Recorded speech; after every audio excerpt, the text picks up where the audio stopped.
We are activating a new cycle of our individual connection to the creation energy of being in this 3D realm. Inshallah, madu inshallah. Inshallah, madu ilau. Welcome to the All 12 Signs video series for the Taurus new moon that's happening on the 7th or 8th of May, depending on where you live. Inshallah, madu ila duile. Hello and welcome. My name's Chloe. I work with card divination, astrology, and I channel energies through my body. As you just heard, and as you can see, I'm working with multi-dimensional energies through the form of physical and vocal light language to bring in healing, attunement, and activation codes with these readings. For those of you who know your time of birth and you know your natal chart, I really recommend you check out the sign that falls in the first house first. This is called your rising sign, where your ascendant is. It's a very powerful house. And I read all the signs as if they're in the first house. So the astrology will link in closest to this. However, it never invalidates you looking at any other part of your chart. Perhaps where your sun and your moon are, because they always get activated with lunations. Or Venus, because she's ruling this moon.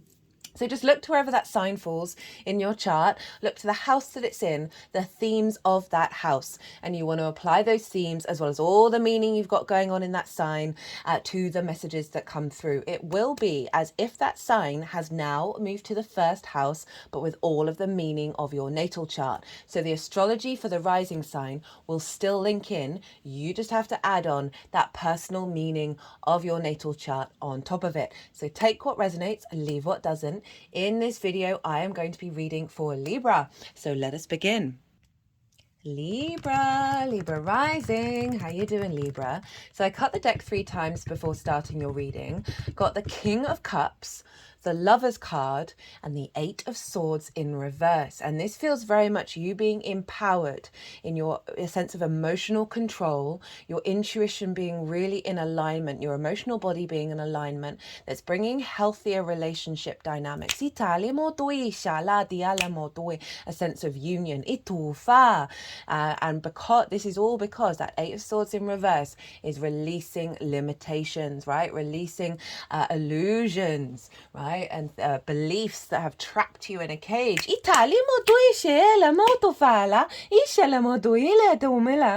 New viewers, if you haven't quite caught the introduction, I channel multi-dimensional energies through my body, both in the form of physical and vocal light language. And this brings in healing, attunement, and activation to the messages that come through. Whether you're consciously aware of what's going on, this is in alignment with source and your higher self. So, regardless of whether Libra... Wait, rewind. For those of you who don't have Libra in the first house, which is your rising sign, look to where Libra does fall. Look to the house that it's in, the themes of that house, and you want to apply those themes as well as all the meaning you've got going on in the sign of Libra to the messages that come through.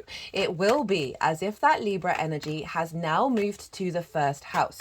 So the astrology for the rising sign, because I read for the rising signs, will still link in. You've just got to add on that meaning from your natal chart on top of it. Right, so regardless of whether Libra is your rising sign or not, Libra and Taurus in conjunct one another. This isn't a traditional aspect. It does involve a little bit more complexity, and it can be a little bit discombobulating. It can feel like crossed wires. It can feel like you're putting a lot of effort in, but you're not always seeing things manifest as easily as some other aspects. And I love the in conjunct energy. When I got into astrology and I realized, oh, I understand what's going on here now, that helped me step back and get some perspective, because with an in conjunct, you're always dealing with 6 different energies that are trying to figure each other out. And they don't traditionally have strong connection with one another. Libra, you are air, and your element is air. You are cardinal, so you activate. There's an element of instigation and leadership. And you are yang in energy, so more the outward action. Now, Taurus is earth energy. It's fixed in nature and it's yin. So we've got 6 energies being like, we don't have anything really fundamentally in common. Everything's got something in common. It's just that you have to go through several steps. You have to bring nuance and depth into understanding these elements to get them to work together. Essentially, you're herding cats. Once you realize that that's what's going on, you're like, oh, okay, this is a fun game, right? Let's figure out if I can do this. It's quite a skill, herding cats. And so once that's sort of in alignment and you understand, okay, there's a reason why there's conflicting energy here, right? There's a reason why they're not all melding together in a really harmonious way. And then you can get playful, because with an inconjunct, it's very inventive and very innovative, because it's going against the traditional aspects and it's harmonizing and bringing together 6 energies that traditionally wouldn't normally really resonate. I mean, it's part of the traditional framework, that energy. I think everything works together. It just, some things take a little bit more effort. And so this inconjunct, this inconjunct energy, it can take us a while to get it going, right? And it's often, in terms of the natal chart, there's sort of more difficult areas of your chart that link back to your ascendant. And so in terms of the Libra rising, this is the 8th house, right? And as I said at the beginning, wherever Libra falls, this energy is still going to link into your Libra energy. So it's always going to be an inconjunct. The one thing you guys have in common, though, is that you're both ruled by Venus. I'm recording this on Friday, Venus's day. So we've got some big Venusian energy coming through. So there is a common denominator here. You've got the yin and the yang energy of Venus working together.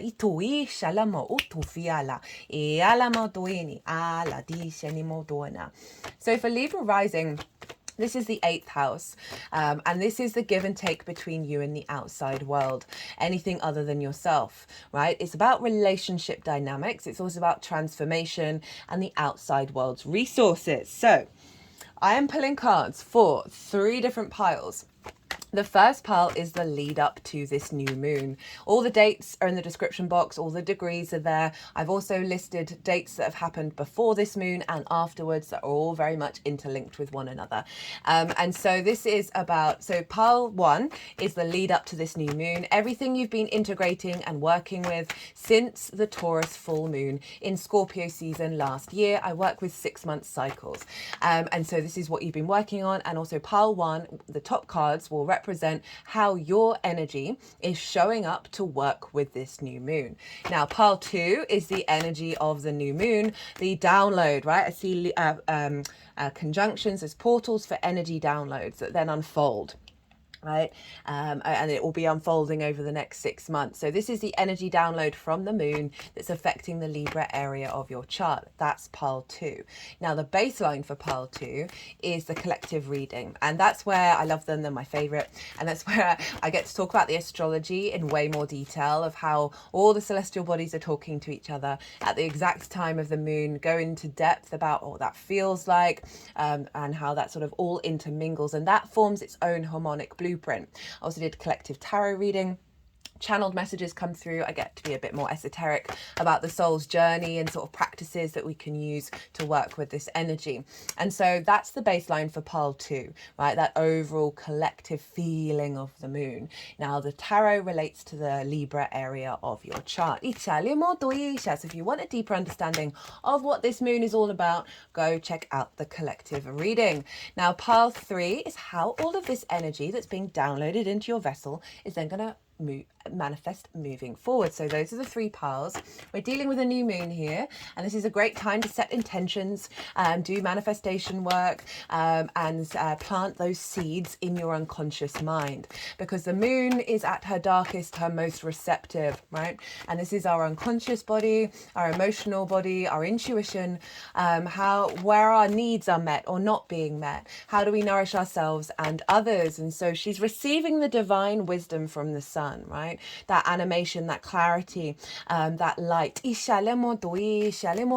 the sun. So this is why it's a great time to, if you want to amplify that energy, set those intentions, do some manifestation work that's in alignment with your chart. Really recommend looking to where your sun and your moon are as well, because the themes of where they are in your natal chart often crop up with these cycles, right? So you can add on those themes into that, as well as just be aware that they're going to be playing a role as this unfolds. So back to Libra rising. This is, as I said, in the 8th house, and it's in conjunct because you're dealing with the outside world, and it's in conjunct your sense of self, which is the 1st house. So the 1st house is your rising sign, your ascendant. It's how you embody your sun or your moon in your actions and your deeds, right? It all depends if you've got a day or a night chart, which luminary is providing wisdom to your navigator, which is your ascendant, of where you're going. Now, the navigator is how you then move through the world to get to that point. So this is the lens in which other people often see you, because they see that embodiment. They see how you move through the world rather than what might be going on behind the scenes with the luminaries. It's your body, it's your character, it's your sense of self. So the 8th house is in conjunct that is because when we're dealing with the outside world, we're dealing with lots of other different energies, right? And so it's not necessarily a flow there. You have to practice working in lots of different ways in order to bring about lots of different connections and elevations of relationship dynamics. And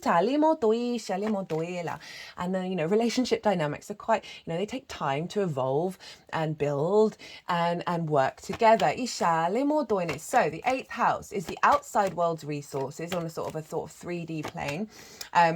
This can represent mortgages, loans, insurance, car insurance, taxes, bonuses, commissions, and also inheritance, both 3D and cosmic inheritance, because this house is a very magical house, right? So it's the things, the resources from the outside world, as well as sort of more one-off payments in terms of you receiving resources, inshallah, rather than the regular income, which is over in the 2nd house. And as I said, it's a very magical house because you're not only dealing with the 3D, you are dealing with the multidimensional sphere of the universe. It's a very magical house. Edgar Cayce, a very famous psychic, had a stellium there. I always mention it because he was able to utilize his connection with Source, his relationship dynamic with Source. And so this is, again, leading into relationship dynamics, the exchange, give and exchange between anything other than yourself, right? So time, money, things, energy, intimacy, ideas, all of this exchange. We can have a scarcity complex here where we may not have received the resources that we need from the outside world, or relationship dynamics where we've given too much or taken too much, a sense of codependency. All of these sorts of things can bubble up to the surface in the 8th house. It's a house of transformation, because obviously when we engage with the other, we are constantly in a state of transformation through the reflection and the mirroring of everything. We have got this powerful new moon here. And so this setting intentions around an elevation of relationship dynamics. Perhaps you need a mortgage. Perhaps you want to receive a big bonus this year. These are things you can set intentions around manifesting into the 3D world. There's a real sense of, elevating your connection with Source and being able to utilize the multidimensional resources that are out there. Helping you release scarcity complexes. I always say with the 8th, right? Say you've not got what other people may have got from the outside world. And maybe that's led to a framework of going, well, I can't instigate this, I can't do this until I've had this, and this from the outside world, or whatever it is. Or I can't operate from a place of love with relationship dynamics because I've not had it back in the same way, and I'm just, I'm a bit rah. I always say, it's your energy. Your energy is the most powerful thing. Don't let the external world dictate.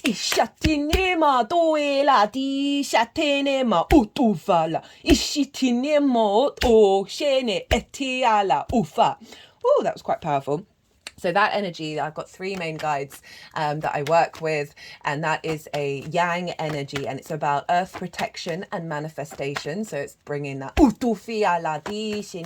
helping you honor the power within yourself, and giving yourself the space. Okay, say you want to start your own business and you're like, oh, I need this little mini loan in order to do the things that I need to do. There are lots of little things you can do that is outside of that external resources that you can then set in motion rather than waiting. So an elevation of all of this can come in with the 8th house.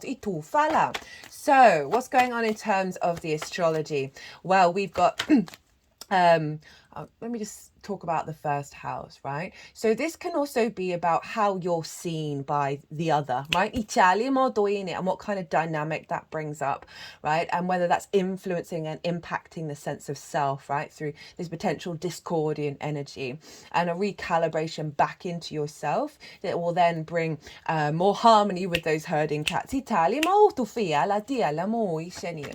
So we have Jupiter, Uranus and Venus all in the sign of Taurus. This is pretty powerful stuff.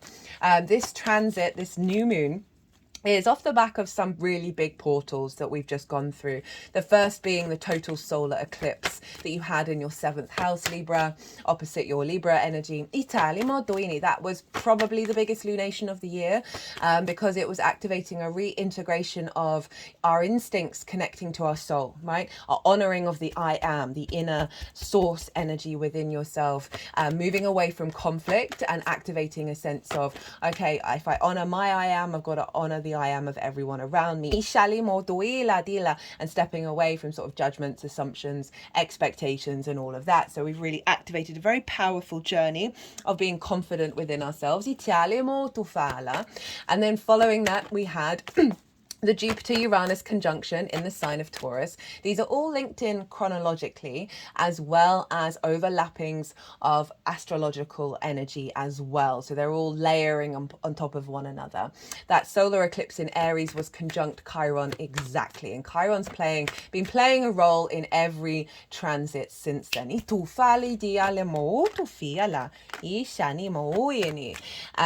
then we had the Jupiter-Uranus conjunction, again, one of the biggest portals of the year, of the decade, because that activated a new cycle that's a 13 to 14 year cycle. That's how often they come into conjunction with one another. And they hadn't come into conjunction in Taurus since 1940 or 41. I can't quite remember which. So it's been a long time.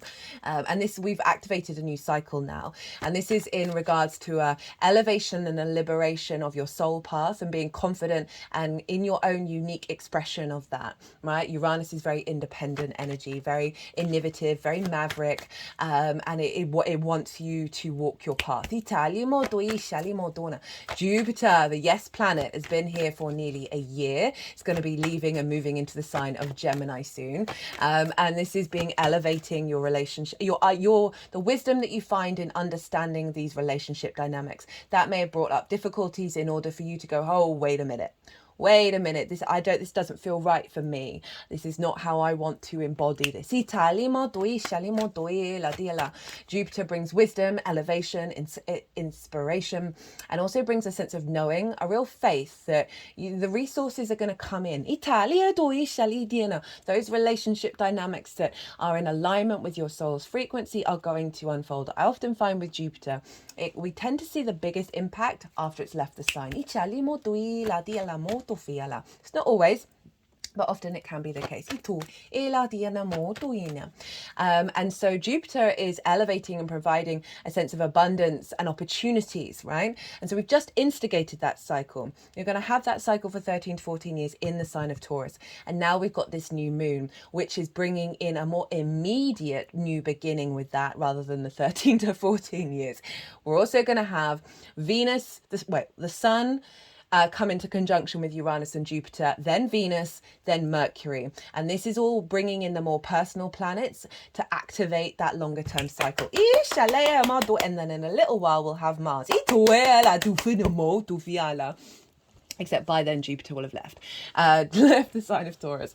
So we've got some really big activations this month around this energy that this new moon is also supporting. And then we had the Scorpio full moon, which was in the opposite sign of your skills, tools and resources to manifest and bring in regular income, and also how you value yourself. And these two houses are obviously very interlinked. The more that you value yourself, the less you're being distorted by the outside world. And that full moon was also ruled by Mars, as was the solar eclipse. And in the Jupiter-Uranus conjunction and in the Scorpio moon, Venus was conjunct Chiron. And so this was really an elevation of what got imprinted in with that total solar eclipse in Aries, bringing in more charm around the wisdom and activating our master teacher energy. And so that Scorpio full moon helped clear some stagnant energy and transform that into our pure creation energy, and really give us a firm, fixed, emotional, intuitive understanding of your value, of your skills, of your tools. And as I said, Venus was conjunct Chiron at the time, which was feeding into how you interact with the other. And bringing an elevation of your understanding of love, desire, and joy when it comes to the other. Itinia, that wasn't going to impact your sense of value.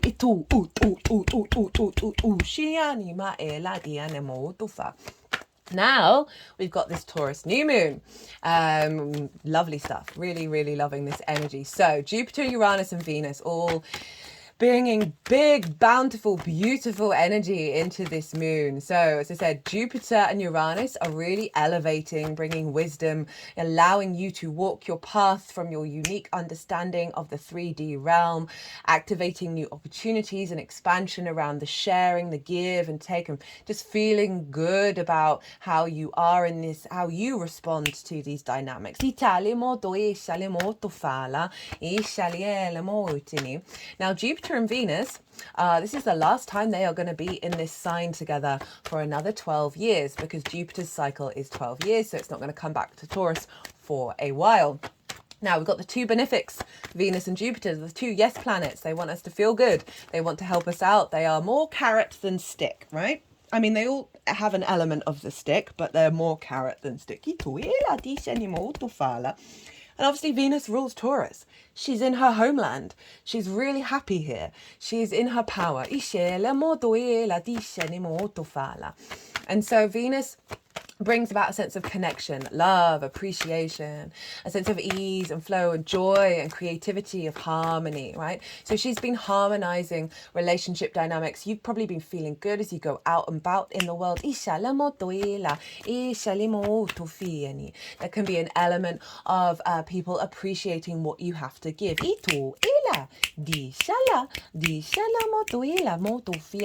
She can also bring about resources and bring about a sense of tangible things in your life. And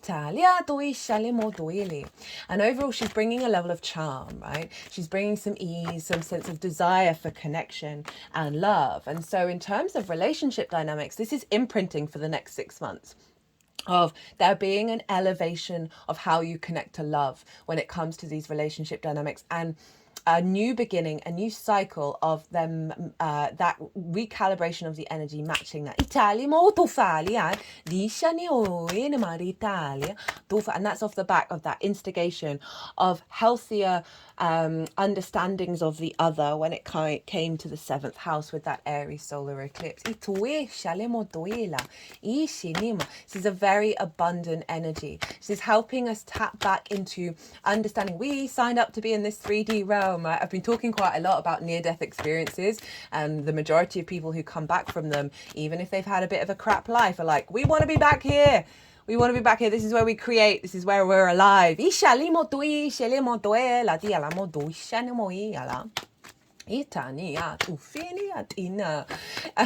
there's a real sense of a wake up to the fact that we're alive, a wake up to our physical senses, Speaking of which, Taurus is the first Earth sign, so it's our personal connection to Earth, and for me, it's the physical senses of your body. Now, a lot of trauma can be stored there. And I feel in the lead up to this new moon, in the balsamic phase, you may feel physically tired. There may be things in your body that's going on. Honor that. Know that that's being released in order to for the new energy to come in. Last couple of days. Well, actually, yes, was it?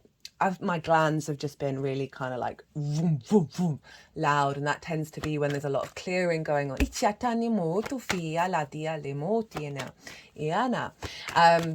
And so what was I going? Oh my goodness, what was I going to say? Oh yeah, because of that, rather than, so we, as I said, we've got a lot of trauma in our body, like, and what our spidey senses, what our physical senses are saying, not our emotional connection, not our intellect, not our instinct, but the physical body is then going to recalibrate and have your our spidey senses are going to be reorientated to seeking that love and abundance and expansion and feeling good in the 3D realm.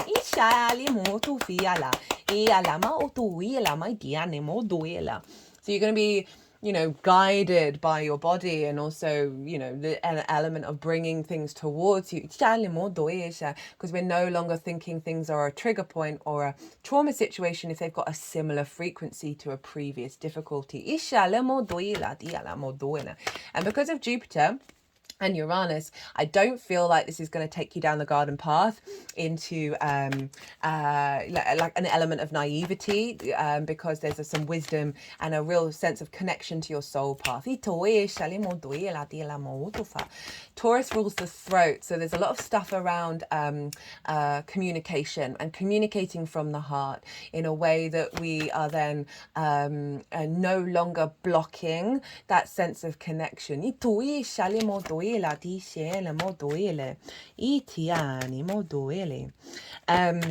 Now let's get into, so Venus is coming into conjunction with the sun and the moon. Sun and the moon are heading towards Jupiter and Uranus. They're all within 10 degrees of one another, which is the orb used for conjunctions. They're all in the same sign. Venus is very in her own power. She's really happy. And she is rewind. The only sort of major aspect, there's other stuff going on, I'm not going to go into all the detail, is the sextile between the sun and the moon is the sextile to Saturn. And that is over in the sign of Pisces. And a sextile is an aspect of Venus. So we've got a really harmonious, soft, easy, free-flowing energy coming from Saturn into this moon. And for me, right, the key thing with this is an upgrade of maturity and integrity and commitment to how we manifest and connect to the 3D world. So again, I was saying about not necessarily being overly too naive and falling into same patterns because of this level of maturity that Saturn is bringing in with this new frequency. And you have Pisces over in your 6th house. This is the adult in the room. This is work, how you work, physical health, routines, co-workers and pets. Saturn's been there for a while. This is giving you a level of commitment, dedication and duty to the way that you work, to your physical health and routines. May have brought up some restrictions around that in order for you to get into your body. To respect and be the adult in the room for yourself. And actually thinking about it, Libra, this Taurus energy, Pisces energy, they are both in conjunct your Libra energy. They are forming what's called the hand of God, right? It's the finger of God, which is like a really elongated triangle. So you've got Taurus and Pisces, and they're sextiling, and then the in conjunct like that over to your Libra energy. And it's a really sort of pointed finger. And so there's this point at you of bringing this all together into manifestation and really bringing in new possibilities, new ways of thinking, new perceptions, and new pathways. There's an alignment with your soul. Cut the deck and get your card, Libra.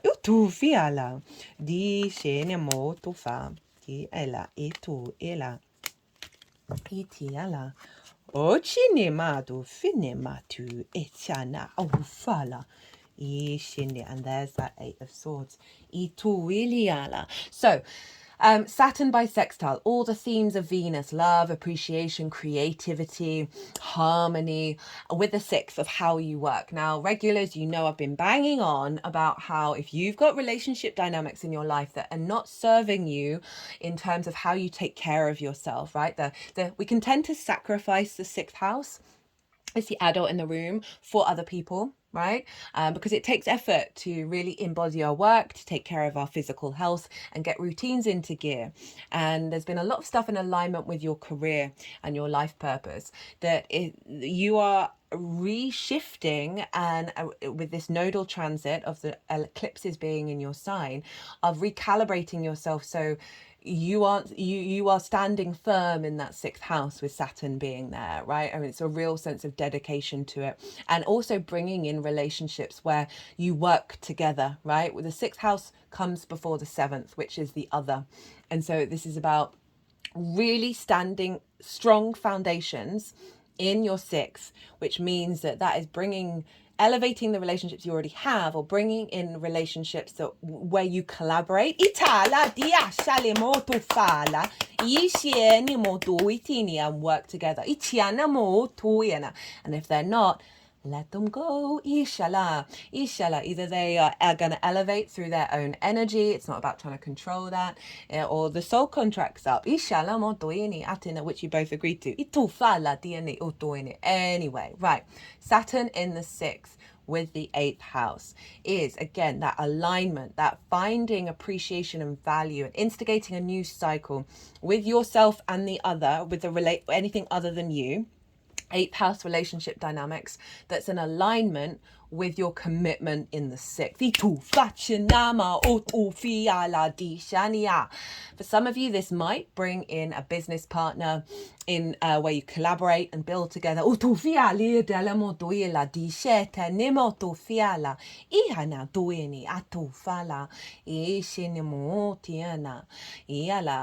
Right, what else did I want to talk about? Do I want to talk anything more about Saturn? Yeah, it's all about bringing the magic of Pisces into reality, right? Into this earthly realm. Saturn makes things real. And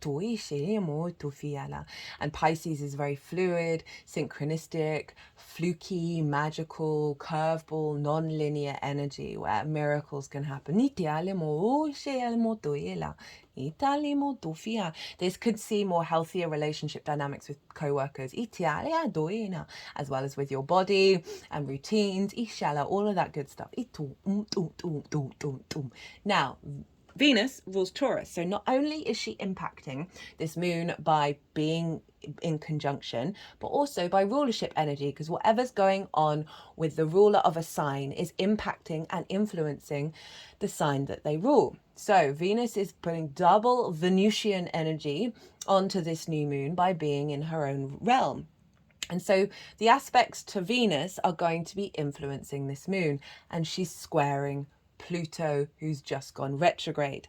I put up a post today on the community page as well as my Instagram page. On the Instagram, you get to hear the theme song that I put over the top of it, but I do link that in the community page as well, where I break down summarize what this Pluto retrograde is all about, and the fact that it was squaring Venus at the moment of its retrograde, as well as sextiling Mars over in the sign of Aries, and the moon was in Aquarius too. This is all imprinting the retrograde, which is going to be the rest of the transit in this Aquarius energy. So if you want to go check that out, because that's playing a role in what's going on with this new moon.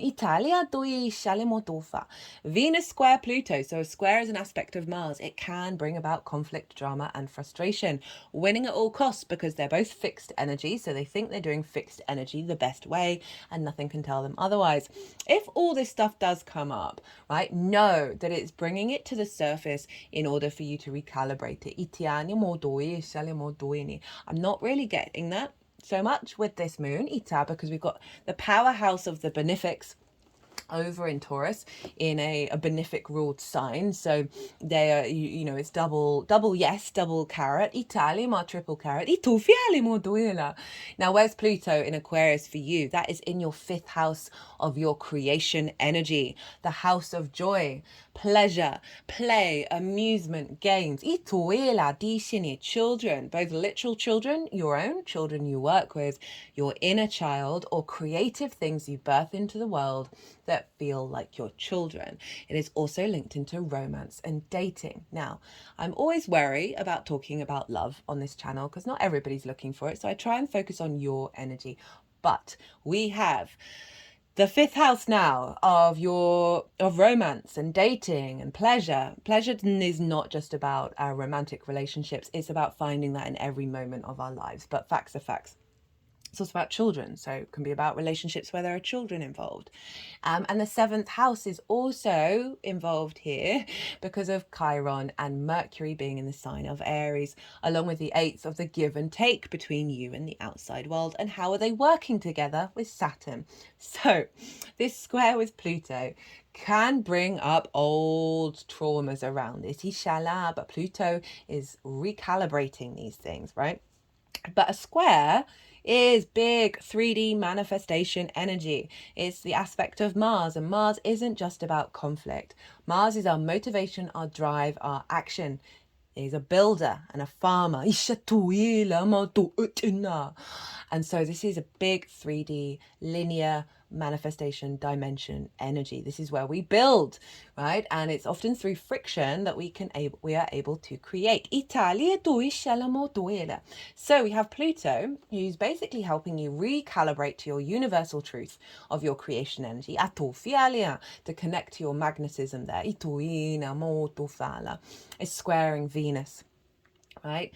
And so this is a sense of being able to build from a place of love, magnetize that is drawing love towards you, right? This manifestation, this through the power of transformation, love unfolds. Ichana, and the power of love. That's going to be the theme song, by the way. The power of love to activate a dynamic that's more in alignment to your inherent frequency. And this is beginning a new cycle. So this can elevate the dynamics in your life already. It's more in alignment with play, amusement, joy, creativity, and pleasure when it comes to how you interact with the outside world and how it interacts with you. This isn't just about relationships. This is just about the resources as well that are going to give more opportunity for you to have fun. Inshallah.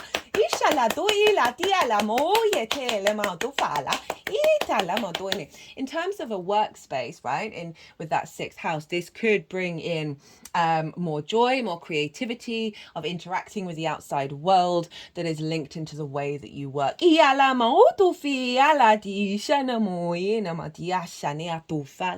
a very powerful building energy. Now, what else is going on? Right, so there's other stuff going on. As I said, it's in the collective reading, but I'm going to talk very quickly about Mercury and Chiron conjunct each other by degree in the sign of Aries, right? And so this is really reactivating that total solar eclipse. Mercury's now direct. And so Chiron, I talk about the mythology of Chiron in the total solar eclipse collective reading if you want more details on that. But essentially, you know the phrases, the master teacher, the wounded healer. We are shifting from the wound to the wisdom, right? Our focus is more on the wisdom than the pain we may feel. And we are also stepping into the embodiment of being the master teacher. Venus helped us out there by connecting and bringing a sense of love and connection to that energy within us. And now Mercury, how we collect information, how we share it, what we're interested in, is really peaked right now. Lots of divine inspiration coming from Chiron. I feel like it's going to give you a real confidence in the way that you communicate. Remember, Taurus rules the throat. the way that you communicate with the other, where it's almost like you've learned the lessons that you've needed to learn, and now you're embodying that, right? It can also mean you sharing that with others in the way that you work. This can be a connection with source, divine inspiration from source that helps activate this, because it's not making direct aspects to this moon or to the ruler of this moon, but it's still very potent because it's in alignment with what was going on in the previous cycles. So overall, a sense of confidence in the connection with the other, and what it is that you need to express, and how it communicates with you as well. So you could see a real strengthening with this cycle of relationships, right? Intimate friends, business partners, one-to-one clients, long-term committed romantic relationships, as well as source. Those are the energies of the seventh. A real strengthening of your ability to communicate, even if, especially with things that may have been difficult in the past. Chiron represents often past lifetime wounds. Whoa, okay, Chiron.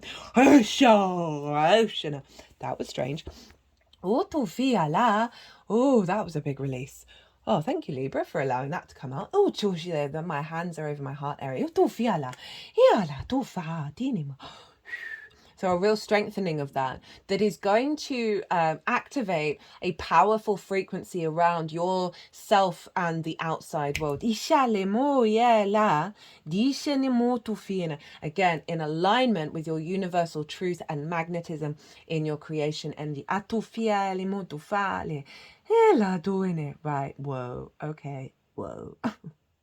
Sorry, that was quite a strange noise, guys. I've not had a noise like that happen, I don't think, in not on this channel, not in any of my personal channeling or channeling with clients. Whoa, that was cool. Okay, so I mentioned about the sun and the moon. I'll reiterate it. Look to where the sun and the moon are in your natal chart. Those themes are likely to play a role, not all of them, maybe all of them, in what's unfolding. So if you're doing any work around the intention setting, it can be useful to bring them in, right? You don't have to. You can bring in other stuff as well. It's not limited to that. Okay, so Libra, whoa. Whoa, I'm not surprised. You've got the nose in your sign. You're really powerful right now. Okay, so I'm going to go consciously quiet. I'm going to soften my mind. The energies that I work with, they're going to move through me. They're going to move the cards around. They're going to do some energy work. And then they'll put them into the 3 piles. And that's when I'll bring the tarot into the astrology. I call you to soften your mind as well. You just had loads of information. Let that all settle. Don't try and think about it. And then see what intuitive hits come up for you while this is all going on.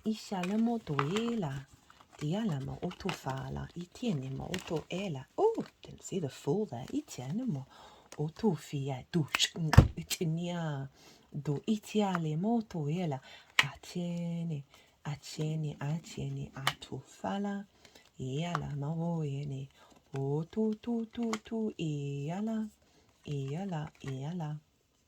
Iala oyane otu ele ajene moyela itiana otu fala ila diana otu faniena ituela ela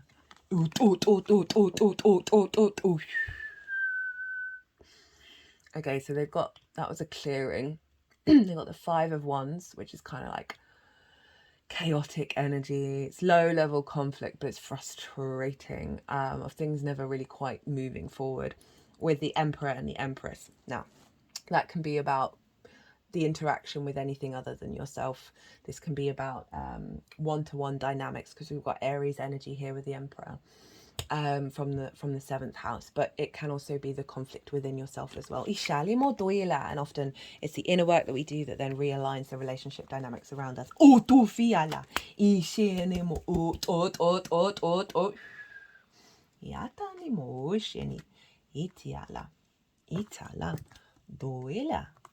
Diala di seni utu fiala iala motiala itiene, jene mo itiene, ele mo, ela di, sheni ala, do ela di, ela, itu ele, itu, tu, ni ala, itu ela, ina di, shanama. Oh, to feel your spread is pretty damn powerful. Ishena doini iti ala itinimo tuini ishala diana matu fala osheni maitini ati ala tu fala di tilema di ala di ala di ala di ala di ala. Okay, Libra. Love this spread. Love this spread. Very right. So, lead up to this moon. Everything you have been working through, integrating since the Taurus full moon last year, and then how your energy is showing up to work with part 2. 5 of Wands, 5 of Swords, 10 of Wands, Temperance, Ace of Swords, 7 of Swords. You said 9 there.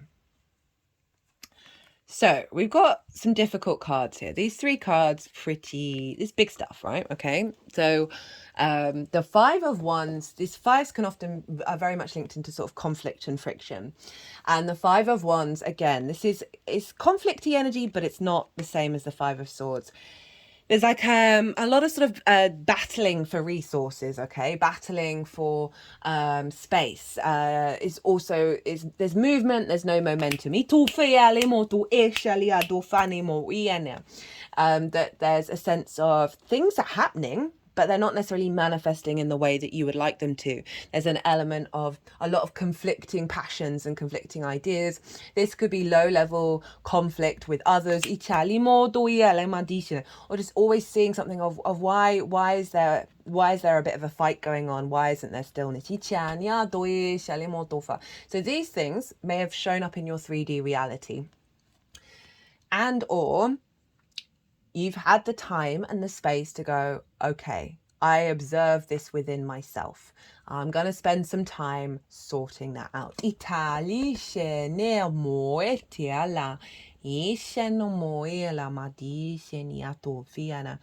is also a level of training with this card, right? With that sort of play fighting energy of figuring out who you are and what you want. So there may have been some sort of things show up where you're like, oh, this doesn't quite feel right?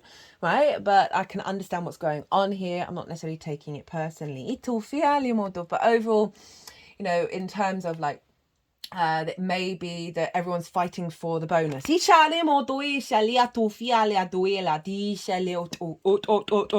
That kind of scarcity of resources. And so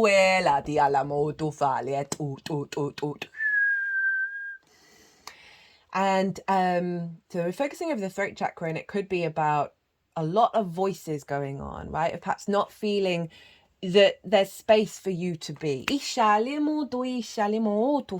you've got to fight to exist and be seen. 5 of Swords. And so, right, before I go on to this may not be like a really loud energy in your life, because there's loads of different layers. It's going to resonate in different ways with everybody. That it could just be this little niggle that's within you, that's now, because you've done a lot of other clearing, that's now bubbling a little bit to the surface, that it might not be really big in your life. You're just kind of aware that there's still that element of that within you.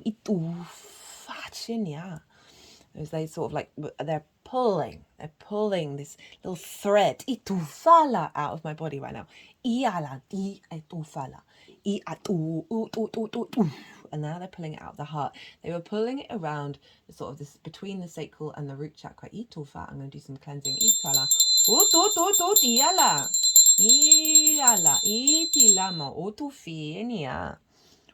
Like those 5. In fact, it was 5 threads. It was 4, like in an arc between above the root and a bit below and including the sacral chakra, and then one from the heart.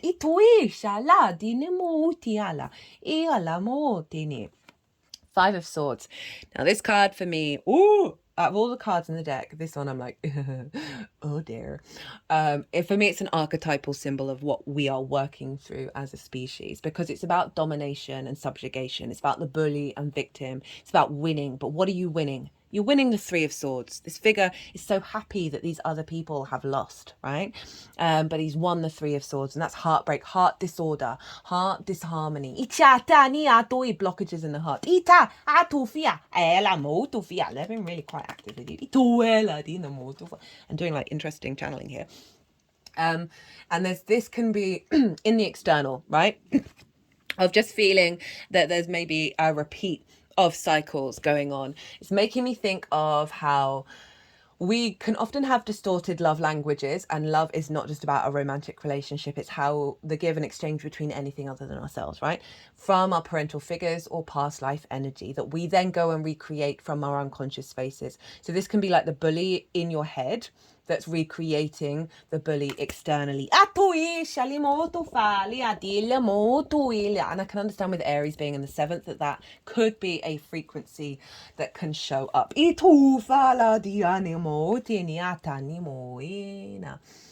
And then that's also expanded into the outside world of like always seeing perhaps that, you know, we can be both the bully and the victim of, right? Oh, that's constantly going to keep repeating.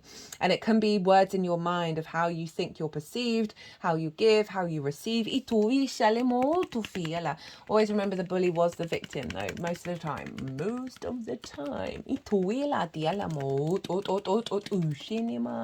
So there's a real sense of what's come up over the last 6 months has activated a revisiting over conflict, and like, why do these things perhaps show up, even if they're in the nuanced of ways. It's also come with the 10 of Wands. This is about a sense of burden, right? Of doing all the heavy lifting. Because we've got Saturn in the 6th. This could be about work. This could be about relationships, or just generally feeling like, right, it's, or I've never said this before about this card. It's not like you're the royalty in the carriage that's being pulled along by the horses, right? This figure is having to do all the work themselves. They're not getting any support. So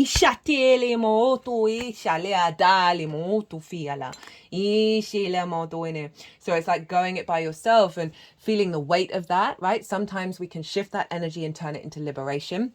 I often get the image of this card, of this figure, all of a sudden like having their hand above their head, and the wands are now spinning at that pivot point on their finger. Because it's about perspective. This figure is hunched over. They can't even see it's a beautiful day, right? Having lots to do, having lots of things on your plate can be really good, right? But it is about how we connect to them, and this is like this sense of weight and burden, and being a beast of burden for the world, for others. It's almost like an atlas energy of holding the world on your shoulders, which means you can't connect into feeling good when you're going out in the world.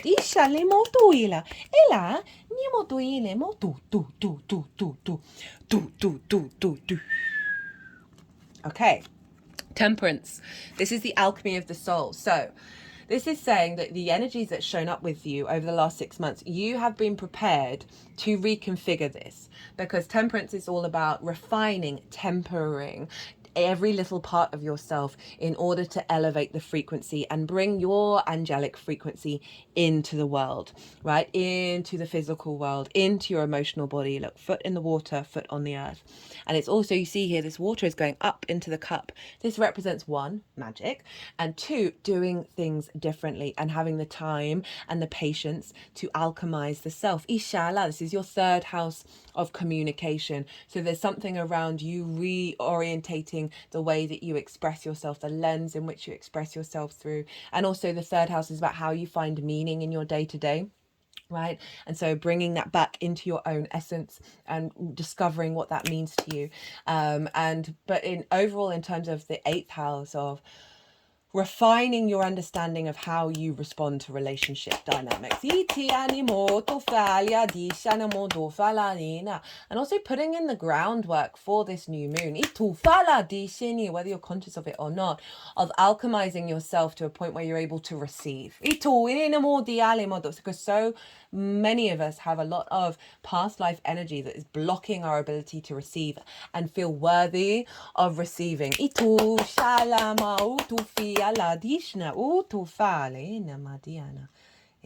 got some really lovely energy come up through my root chakra, and it's now moving up my spine. It's like soothing that root. So your energy moving it, working with this new moon, Ace of Swords, Seven of Swords. Ace of Swords is a clarity, a vision, right? A divine inspiration from a higher perspective. You know, we've got that Eight of Swords in reverse here, which is about releasing of limitations, of ideas, preconceptions, conceptions, words, spells that have trapped you. And now that we've got the Ace of Swords, you're in your power. You see clearly now. You understand the truth of reality, well, as much as you possibly can in any given moment. And you're not limited. This is a fresh renewal. That you're heading into this new moon from a different perspective. And that's backed up with the Seven of Swords. Love the Seven of Swords. It's bright yellow. It's linked into the sun. And it's stealing away the Five of Swords, right? You see, 1, 2, 3, 4, 5. 5 swords. Stealing them away. Stealing away that conflict. This is where you've evolved from. You're moving away from that dynamic and you're bringing in peace. This is about thinking differently, doing things differently. And it's stealing away the resources from the other side, so there is no war, right? So it's bringing about peace. But overall, there's this doubling down of being open and receptive to a frequency that is about peace and clarity and sovereignty. I forgot to point out this Ace of Swords has a massive crown on it. So it's your inner sovereignty. And I also feel, in terms of your connection with source and any dynamic you have there, right, in terms of channeling and all of that, we're all channelers, we're all healers, we're all intuitives, we just all do it in our very unique way. That these two cards are really saying, okay, we're activating a new understanding of how to connect to that. Now, the energy that's coming down, the download into your vessel that will unfold over the next 6 months. We've got the Knight of Swords in reverse, Judgment, the Fool, the Emperor, the Empress, the Two of Cups, the Three of Pentacles. Love this so much. Libra, Knight of Swords in reverse. Okay, so first thought, no longer acting on impulse of that conflict, right? I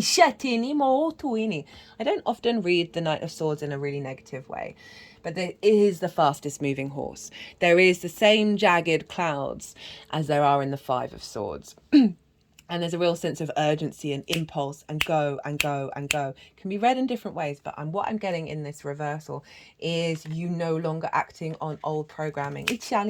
Remember, Pluto in your 5th is linked into your ancestors, right? Into old versions of self.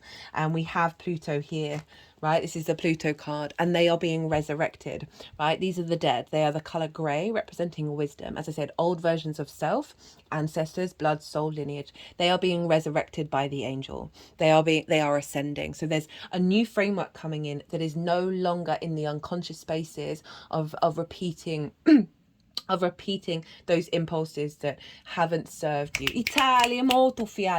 And also in terms of the outside world as well, and how they're responding to you, that it's not a rushed, non-considerate way.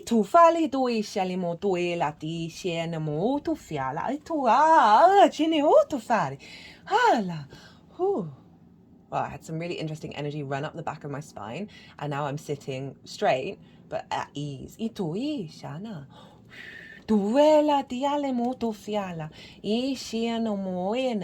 So a resurrection of the wounds, of the dynamics, that is bringing in a level of ascension with your with the 8th house and all those themes there.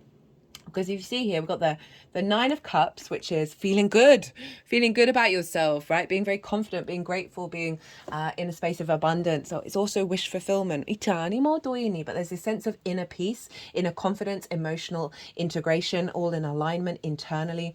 That's also with the Eight of Swords in reverse, of releasing of those limitations. That's allowing this more sense of abundance in yourself that isn't distorted by the outside world, which when the outside world then starts to match it. The Fool, a new beginning based on this ascension process. Right, the Fool leaves the village and goes out into the world and sees every experience, the good, the bad, and the ugly, as so good, right? Everything's curious, everything's the joy of existing. The Fool operates from the heart. The chest is really far forward. The heart is guiding the Fool. There's a real sense of faith and knowing, because the Fool's about to basically leap off a cliff, but it knows that a new reality beyond its old reality is going to appear. Love this for the eighth, because there's an innocence to the Fool. This is also Uranus, of like, go your own path, and having support with that, because the sun is at the Fool's back, like giving vitality and life to the Fool. That you are heading into a new framework that's more in alignment with your soul, of the abundance, of the love, of the curiosity, of engaging with the outside world. And then we've got the Emperor and the Empress. This is Aries and Venus, the divine masculine, the divine feminine coming together. And as I said earlier, when they were, I think they were doing some work on it. I know I mentioned it earlier. Aries is obviously in your seventh house of the other, right? Of those relationships that are intimate. And Venus is your ruler. So there can be a harmony of self with the other in the relationship dynamics that are coming in. Oh, I'm getting so many energy releases with you, Libra. But this is also a confidence within yourself that you can go out into the world from your own experience, explore and experience, and you're safe, you're protected, and you're bringing about abundance and fertility. As well as I'm really getting a kind of like a support and a protective unit around you that's coming in, from source, that's helping you recalibrate to the union within self of the masculine and feminine, not gender specific, that they are all within us. But overall, this is a powerhouse, right? Of manifestation and feel-good energy. Oh,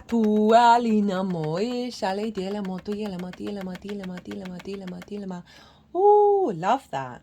Love that. And then I love this too. Two of Cups, Three of Pentacles. Okay, so, right, I often try and shy away from the romance side of it, but we can't really avoid it here.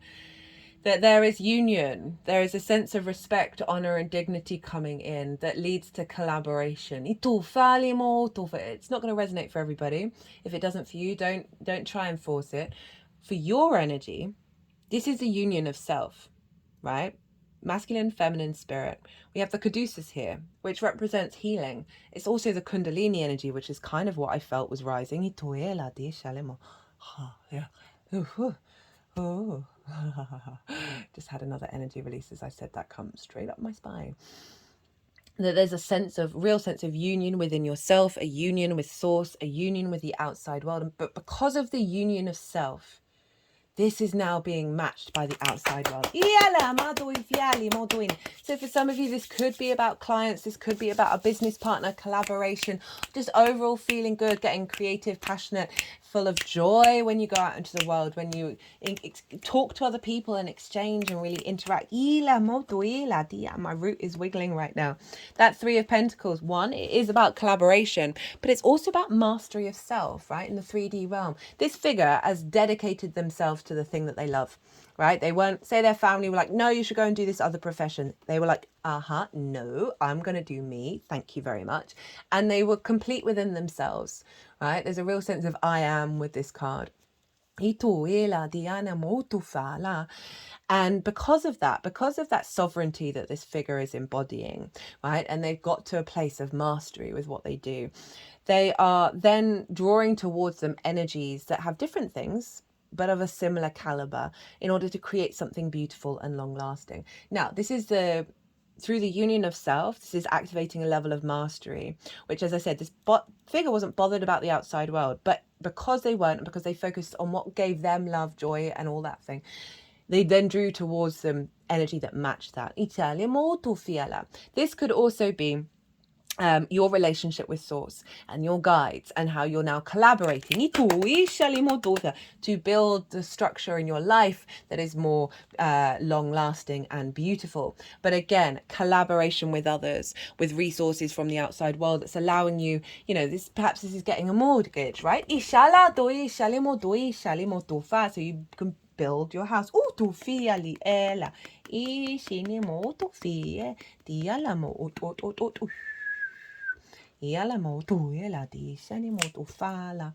Okay, so how this energy is manifesting moving forwards. 9 of Wands in reverse, 10 of Pentacles, your card, Libra, and then the 10 of Cups. This is wild. 9 of Wands in reverse. Okay, upright. This is being on the defensive, right? Exhausted, burnt out, all alone. Conflict coming from every direction. Perceiving conflict from coming from every direction. Now, in terms of the 8th house of like every relationship, the outside world is a danger zone. It exhausts me. I always say with this card though, do you need to engage? Do you? Right? I know our impulses can be to do so, but we can also step away and go back inward and recalibrate. But it's in reverse. So this is you no longer seeing the outside world. Just have to pause. I've got a tickle building up. Sorry, I just had a tickle in my throat come bubbling to the surface. So that 9 of Wands, again, in reverse, is like you no longer seeing, you needing to be on the defensive, you no longer being exhausted by relationship dynamics, by the outside world, and really in your own power, and not getting distorted by the external, because it's come with the 10 of Pentacles, and this is all about legacy, right? This is activating a cycle where you are feeling secure in your long-term legacy. Again, for some of you, this could be mortgages, this could be getting a house, right? Because we've got this is a city, right? Cities take ages to build, so there's a sense of the long term. There's a real sense of an element of completion in a certain way of what's manifesting over the next 6 months. But it does also acknowledge that through the honoring of the spiritual and the physical, the metaphysical and the mundane, that's when we're in union, because we've got the nuclear family and they're in quite plain clothes, and then we've got the elder covered in esoteric symbols, and we want to bring these together. But overall, there's a real sense of solidity, of security, and building. Ishalimo in the 3D. Itala dona. Got your card, Libra. This is the empowerment of you. Itala duishini, of things being in balance. Of you not being sacrificed.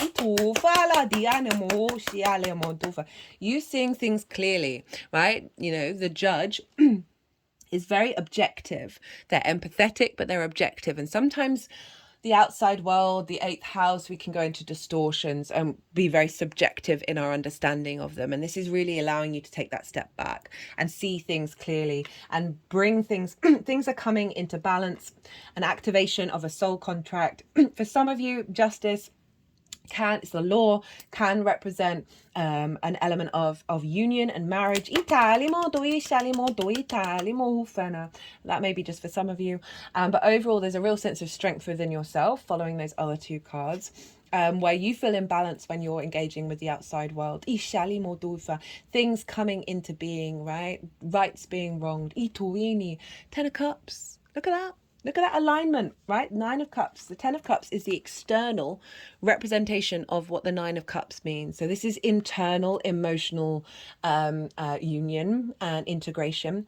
And then that abundance, that sense of gratitude for existing, that appreciation for it all.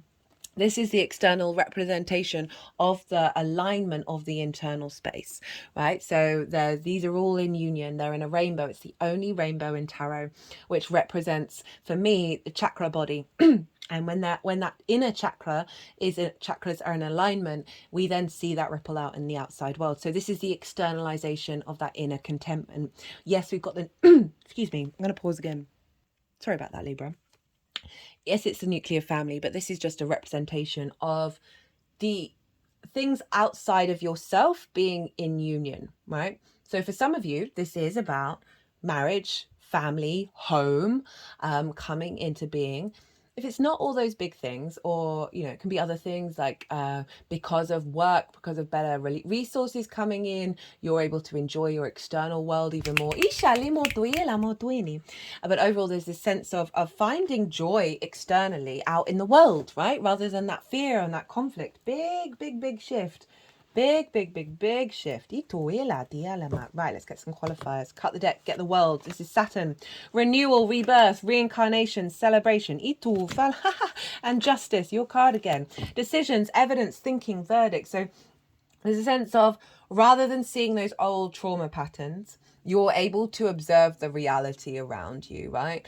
And I speak from my own experience of thinking that I'm just recreating the same cycle over and over again, and it was often through a level of got the healing card as I'm saying that, often through just the body just thinking that that's the case, and then leading into a state of nervous anxiety. They're really putting their healing around this through the perhaps the imbalance you felt that's blocked your ability to see that clearly. Jokes, I just said that. Power, understanding reality. You are a powerful motherfucker. Sorry, I don't usually swear. I mean, I swear a fair amount. I'm British, but I do try and be mindful on this channel.